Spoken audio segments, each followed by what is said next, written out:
This is the Awakening Word brought to you by Reverend Samson Ajetomobi, the President of the Men of Issachar Vision Incorporated and Overseer of the Redemption Faith Churches. So when I say to you most time, nothing encourages a man like answers to prayer. It's an amazing truth. And I'm sure today you will experience answers to prayer. Reverend Ajetomobi is called by God with a mandate to reach the unreached at all cost and reawaken the church to our responsibilities. Every gallows the enemy have set up, by the word of God today, they will go into the same pits. Be blessed. The Lord will deliver him in times of trouble. Verse 2. The Lord will preserve him and keep him alive, and he shall be blessed upon the earth, and thou wilt not deliver him unto the wheels of his enemies. Verse 3. The Lord will strengthen him upon the bed of languishing. Thou wilt make all his bed in his sickness. I'd like us to pray this to our life. Beginning from verse number 1. If a man is generous, God says he will deliver him from trouble. Now, trouble comes in different ways. At times you didn't look for trouble, but trouble come looking for you. How many knows that? But whichever way it comes from, it will not have an effect on you. The Lord will deliver you from trouble. Matthew chapter 10 verse 42. And whosoever shall give a drink unto one of these little ones a cup of cold water, only in the name of a disciple, verily I say unto you, he shall in no wise lose his reward. That is being generous. Being generous is not a function of having so much at a given time. No. Even if the little you can do is to offer a cup of cold water to a thirsty soul, God says the reward will come. So when we start teaching on being generous, it's not because we're saying you need to have $1 million. No, sir. No matter what you have, at whatever level of your capacity, a generous person will give even out of the little. And God says if you can do that, even out of your little, to a thirsty soul, to a hungry soul, it says you will not lose your reward. So there's a reward when a man is generous. A generous man often give more than they are asked to give. Exodus 36 verse 1 to 7. Just write that down. We'll be able to study them subsequently. But you remember in Exodus 36 was the building of the tabernacle, and then Moses had announced and said, anybody of a willing heart should come and give. And the men gave more than what is required until they were stopping them. We have enough. Look at it on verse 7, Message translation. It said there was plenty of material. So there were plenty of material for all the work to be done, enough and more than enough, until the need is met. May God raise you as such, that you care for somebody, you give to a cause, you give to the work of the ministry until the need is met. A generous man gives in response to a great cause. He doesn't give unguidedly. He gives to a cause. 2 Corinthians 8 verse 9. 2 Corinthians 8 verse 9. The generous man give in response to a great cause. For ye know the grace of our Lord Jesus Christ, that though he was rich, yet for your sake, that was the cause, he became poor, that ye through his poverty might be rich. A generous man give in response to a great cause. A generous man out of their substances, whether large or small, give. Luke 21 verse 1 to 4. Luke 21 verse 1 to 4. A generous man out of his substances, either small or little, just give. And he looked up and saw the rich men casting their gift into the treasury. And he saw also a certain poor widow casting in either 2 mites. And he said, of a truth I say unto you, that this poor widow had cast in more than they all. So either much or small, everybody gives. Now, why is the widow's giving considered as more? Because it was 100% given. So at times you don't know what trap you put yourself into when you say, I'm giving my widow's mite. It's either you don't understand what is called widow's mite, or you are just trying to use that as a language to be stingy. Do you understand what I'm talking about here? So anytime you say, I'm giving my widow's mite, the widow's mite offering was 100% given. Do you understand that? So it's wise for you to say, well, I'm giving maybe out of the much I have, this is what I'm willing to give. But the day you say I'm giving my widow's mite, it means you are closing your account. Because the widow closed all that she had. Is that okay? She gave all that she had. Jesus says the others gave out of the abundance of what they have, so they didn't feel what they have given. But the widow's offering was an offering of all. I'll never forget one of the leadership conference we had here, and the days were coming closer, and we're trusting God for so much to meet up with that conference. And as I was praying, the Lord said to me, give me all you have. That's tough.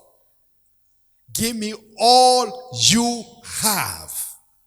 And I told my wife, thank God she's always believed me. I said, well, if it is God, do it. And we empty all our accounts. All the kinds of accounts. You know the meaning of that? Emptied all and pushed the conference that year. Tough for the first time. We couldn't pay our children's school fees for that sacrifice. It took the school to call us and said, you have never defaulted in school fees. What happened? I said, we're doing some adjustment, aren't we? I said, once we're done with the adjustment, we will pay. He said, no, we're not troubling them because you have never defaulted. You don't give at times until it hurts. That's when you know what giving does. What is what I'm talking about? Has anybody given till it hurts? Anybody like that here? That is the giving that draws God's attention. This widow's offering drew Jesus' attention. He supervised the offering. And God is ever faithful. As soon as we did that, the heavens over our finances opened afterwards. God does not defraud a man. Giving is a privilege to set you up for great resources. Did you hear me? Giving is a privilege to set you up for great resources. If you are not a giver, forget it. You can pray to have, you won't have. Because giving comes by the principle of sowing and reaping. You sow nothing, you reap nothing.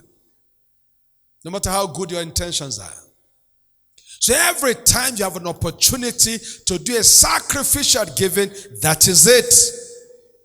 The God we worship is a rewarder of generous people.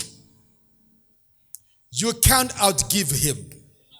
When you give to his cause, he returns back to you more than you expect. I'm from a very poor family. I'm telling you the truth. I'm from a very poor family. Most of you are from a very rich family. I'm not. I came from a poor family. Everybody a struggler. That's where I came from. So if you talk about poverty and have an idea of poverty. I live my life, face me, face you house. Rich men don't live there. How many of you know what I'm talking about? Rich men don't live there. But that's where I live. Now, even among those of us who stay in face me, face you house, there are richer tenants among face you, face me house. Who knows what I'm talking about? All I had was one room in the face me, face you. I have another neighbor who had 3 rooms. So he was the big guy among the rest of us. Who understand what I'm talking about? So the other people, we who were using one room, when we're doing meeting among tenants and the guy with 3 rooms opens his mouth and talk, we say, yes, sir. He's our senior. He's richer than us. But I tell you the truth under God. This is God's altar. I lie not. I started giving. Nobody who carries grace meets me and I will not bless. I started giving. Nobody who's poor, poorer than I am, or poor as I am, I give to them. I sold bread for survival. I sold packet shirts to survive. I sold ties to people to survive. When I made the profit, I give. I give to God. Even as then, my tithe was 30%. In my poverty, 30%.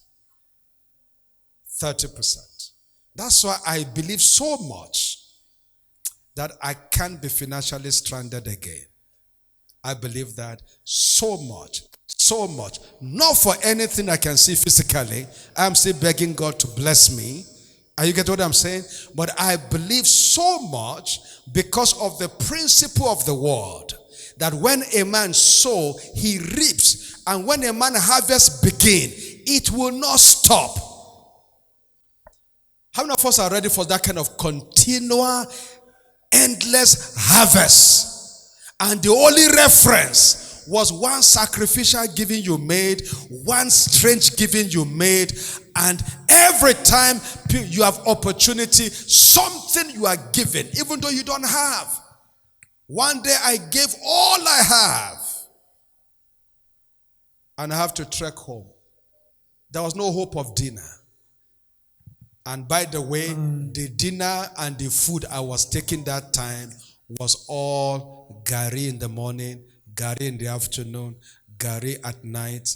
And when I take gari in the morning, I take it with sugar. Take gari in the afternoon with kuli kuli.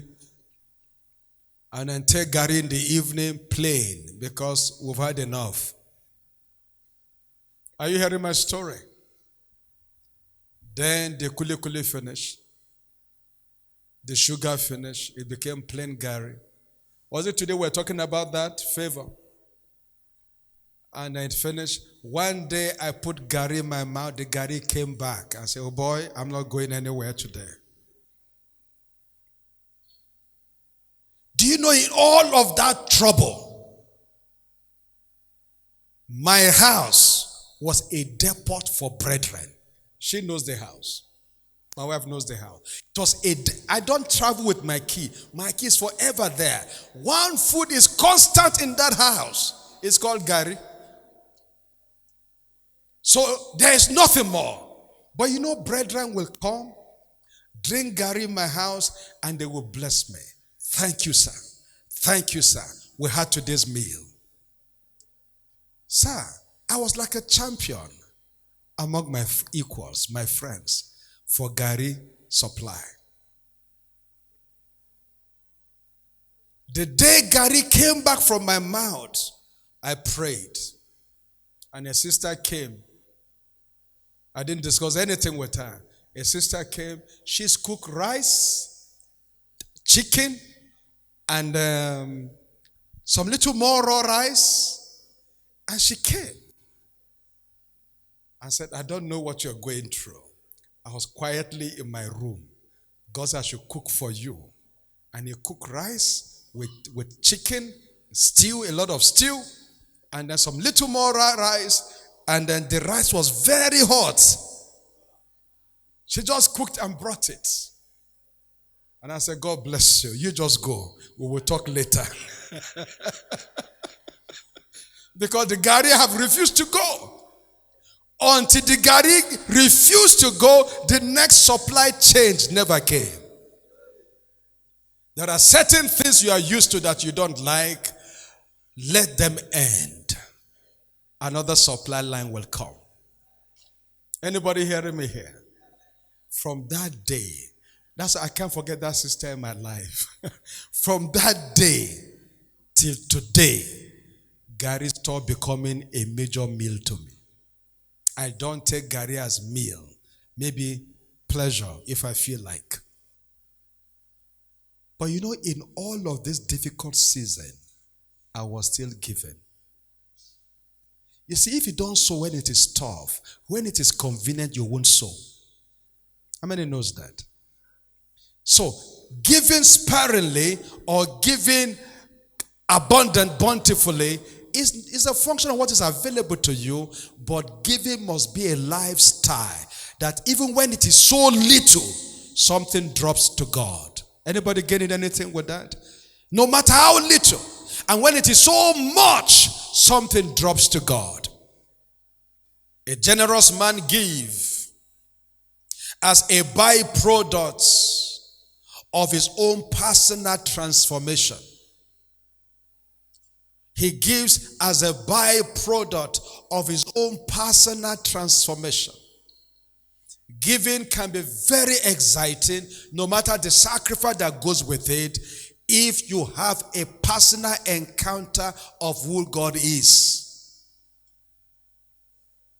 Anybody hearing me here? If you have a personal encounter of who God is. You see, when a man cheats himself, is when he says to himself, I don't have enough. Once you keep saying you don't have enough, you will never have enough. I'm telling you the truth. Anytime you say you don't have enough, you will never. It's like you are cursing yourself. It's time to do this, I don't have. It's time to do that, I don't have. It's time to do this one, I don't have. You will never have, because it's a spirit. Words are spirit. It creates an environment around yourself. Do you understand that? Ask my staff. They will tell you one word you don't use around me is to say there is no money. You don't say it, I will fight you. Even when there is no money, you don't say there is no money. You say we are trusting God to supply for this assignment. You get the difference? You will never say there is no money. In my home, I've never accepted from anybody in my house that there is no money. No. We might not have anything. When we first got married, at a point my wife thought I was lying to her when we first got married. Because there's no money. And she would say to me, we need to buy this, we need to buy this, but there's no money. And I don't say there is no money. I said to her, I will bring the money very soon. But there's really no money. But my mouth won't say there is no money. Because what you say is what happened to you. Are the young men hearing me here? You want to get married, you say, I wish I can get married this year, but there is no money. You will never have money to marry on, if that's what you are saying. Because what you say generates your atmosphere. Anybody understanding what I'm saying here? That's why it doesn't matter the pressure I go through. I won't speak anything negative against myself. I won't. I will keep saying where I am going. That's faith. Anybody understanding this? So one day, the big one, that was when my wife got converted. No money. We got bills to pay. We're just young couple. Don't forget, I just moved from one room to a 3-bedroom flat. So I became a big guy. But there's no money, it's just name. So where they live, I say I get 3-bedroom flat. Nothing there.